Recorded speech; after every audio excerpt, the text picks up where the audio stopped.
আরিফ ভাই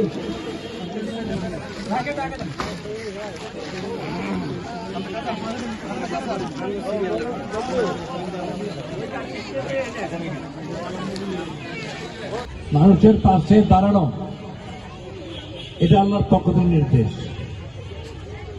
সামর্থ্যবান ব্যক্তি অবশ্যই তাদের সামর্থ্যটুকু নিয়ে তার প্রতিনিধিদের দাঁড়াবে। এটা হচ্ছে ভ্রাতৃত্ববাদী ইমানের দাবি।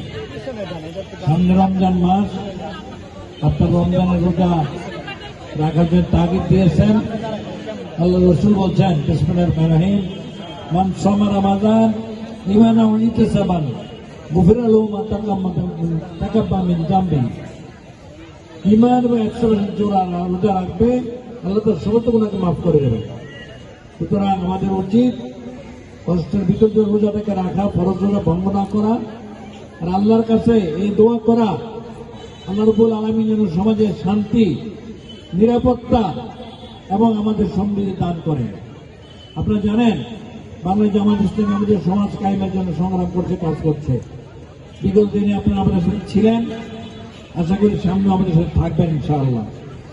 যতদিন পর্যন্ত একটি মানবিক বাংলাদেশ, শোষণহীন বাংলাদেশ, দুর্নীতিহীন বাংলাদেশ প্রতিষ্ঠা না হবে, আমাদের সংগ্রাম চলবে ইনশাআল্লাহ। এই সংগ্রামে ভাই ও বোনদেরকে আহ্বান জানাবো, অতীতের মতো আপনারা আমাদের সাথে থাকবেন, সহযোগিতা করবেন। আল্লাহ রাব্বুল আলামিন আমাদের প্রয়াসকে কবুল করুক। আর বিত্তবান সমাজের লোকদের প্রতি আমাদের অনুরোধ, আপনারাও প্রতিবেশীদের সাহায্যে এগিয়ে আসেন। তাহলে সমাজের মধ্যে যে ভ্রাতৃত্ববোধ হবে, যে কল্যাণের ফলগুলো বয়ে যাবে, কেউ আর কোনো কষ্ট থাকবে না। আমি আপনাদের সবাইকে ধন্যবাদ জানাই।